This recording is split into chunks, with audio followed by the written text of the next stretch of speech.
Hadrian's Wall is a very short book by my standards. It's shorter than Roman warfare, it's shorter than Cannae, considerably shorter than Complete Roman Army, let alone any of the main chunky history books that I tend to write. I suspect I've got more and more long-winded as the years have passed, partly because the more you learn about ancient history, the more you realize how shaky a lot of the foundations are, and you realize the problems of interpretation, and nowhere is that more true than on Hadrian's Wall. Because the wall is barely mentioned by our ancient sources. They don't really talk about Roman Britain very much, particularly after the 1st century AD, and they certainly don't talk about the frontier and what's going on. So although it's a huge monument, it's provided us with vast amounts of archaeological material of one sort or another, we actually don't know anything like as much about it as we would like. And wall studies are a very vibrant, ongoing pursuit amongst archaeologists in particular, backed by the epigraphers, and we ancient historians come in probably a poor third at best. Archaeology is really the prime way we understand Hadrian's Wall. And there's been work on the wall from the times when it was simply antiquarians having a bit of a go, sometimes well, sometimes less so. As archaeology has developed as a discipline, become more and more scientific, all those new methods, new interpretations, new means of analysis have all come into play on Hadrian's Wall.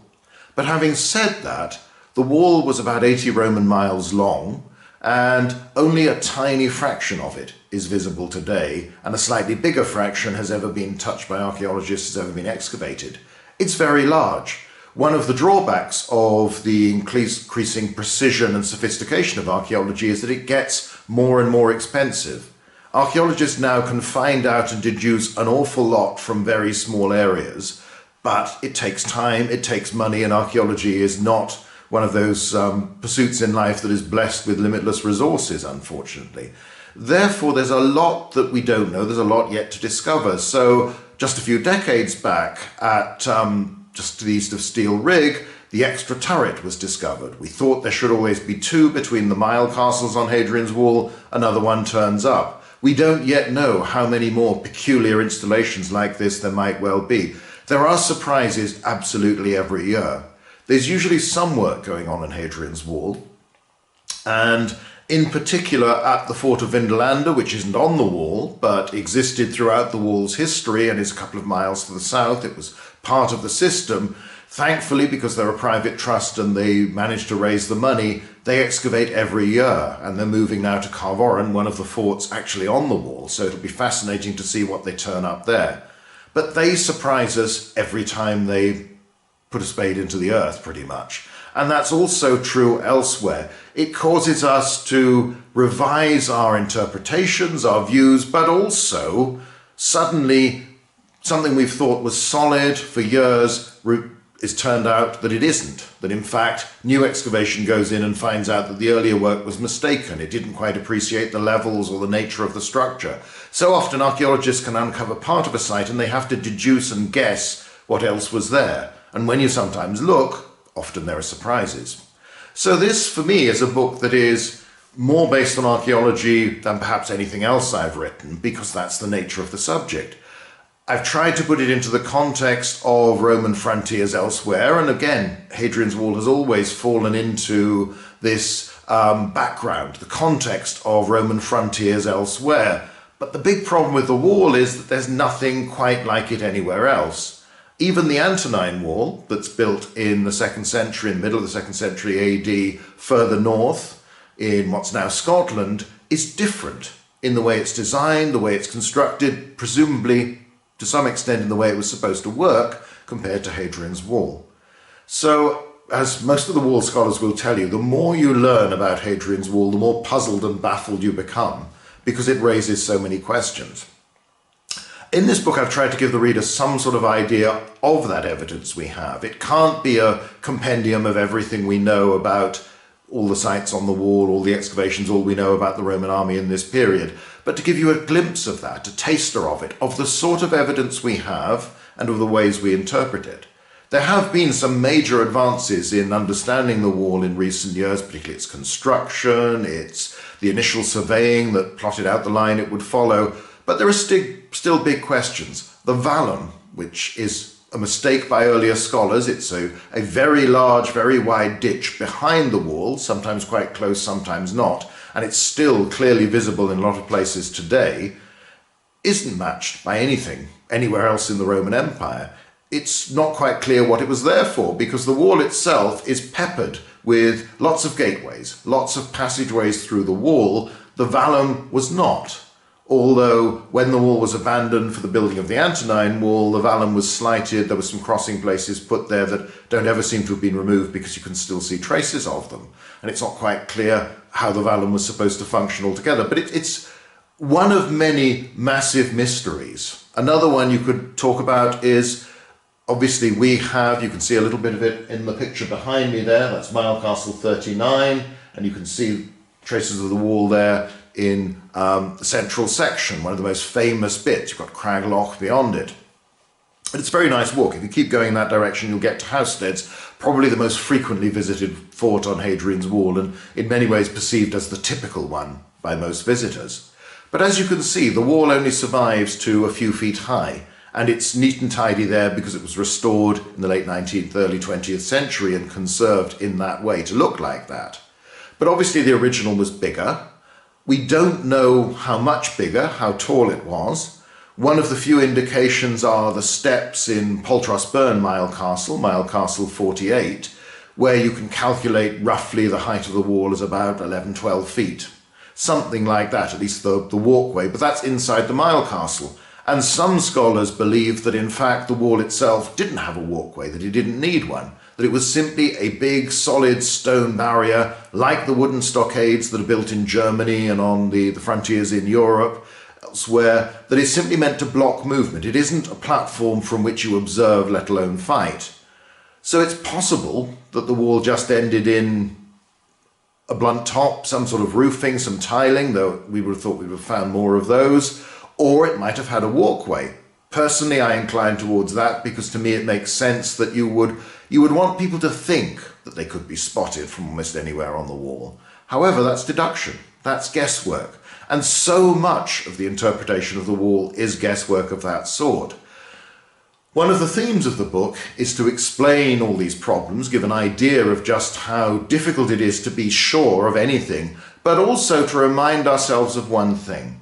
We have the physical remains of the wall, the stone, the trench work, the vallum, the ditch in front, inscriptions where we're lucky, pieces of pottery, tile stamps, where you're really, really lucky, writing tablets from Carlisle, from Vindolanda, but as yet, none of those definitely date to the period when the wall is occupied. Hopefully that will come, and if we're really lucky, fingers crossed, hopefully something similar will turn up at Carvoren. But we have limited evidence, but we have to remember that this wasn't built as a puzzle for us to solve, as something for us to think about. This was built by the Roman army for what they considered to be a worthwhile purpose. And when Hadrian builds it, yes, it's a prestige project for him, but after it's abandoned to go forward and occupy the Antonine Wall, that itself is then abandoned and Hadrian's Wall reoccupied for another 2.5 centuries. So the Romans clearly thought this was worthwhile. They do work on this, they maintain things, they modify it in various ways over the generations. A lot of Roman soldiers spent a lot of time up here. And the book is also meant to be about them, about the army to which they belonged, how it thought, how it operated, how maybe this system was meant to work, but also what it was like to be there. You know, hopefully the old cliche of Italians and other folk from the Mediterranean shivering in the damp North British climate has started to die down because we know that many of the soldiers came from Northern Europe. The bulk who were stationed there over time were auxiliaries, non-citizen soldiers, drawn from wherever in the empire was convenient. So this wasn't quite so outlandish, even though this can be a fairly bleak spot even today. There were probably more people there in the Roman period to some extent, and it's now looking as if there are more and more locals north of the wall than we tended to think in the past. But even so, this is on the fringes of the known world as far as the Romans are concerned. So it's looking at the army, it's looking at its daily routine, it's looking at the experience of being there, the sort of duties they might have had. It talks about places like this Mile Castle and how you wonder, well, who's actually spending time there? Because you're never more than half a day's walk from any fort. There are forts about 7.5 miles, 8 miles or so at those intervals all along the walls. So you might just go for overnight stops while you're doing a turn of duty guarding the gateway of a mile castle. Again, we don't even know what the Romans called them. We call them mile castles, and it's convenient, but what the Romans said, we don't know. How long you went there, how the detachments were drawn, how they were controlled. I tie this in with ideas developed really in Pax Romana about the frontiers and about raiding, because I think if we think of military activity, warfare, almost banditry at that level, then the design of the wall, the concept behind it, all makes far more sense. But again, this is guesswork. So Hadrian's Wall is a book of mysteries, and maybe I've done something right if the reader comes out fairly puzzled at the end of it, but hopefully they've been intrigued. There's something fascinating about the wall.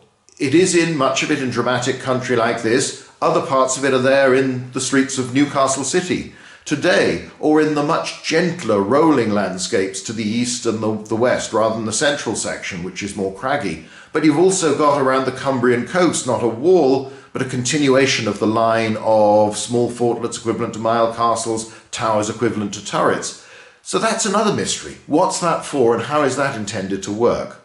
So hopefully I've managed to give some sense of just how intriguing, how fascinating this is. And it's a lovely place to visit. It's well worth doing it if ever you get the chance. But also it's just one of those mysteries left over. And it's a good reminder that although we study the Romans as much as we can, and generations of scholars have been doing that, there are still aspects of their world that pose huge puzzles, but that we feel we're sort of always on the verge. We can get close to it. You can start to glimpse what might be behind it.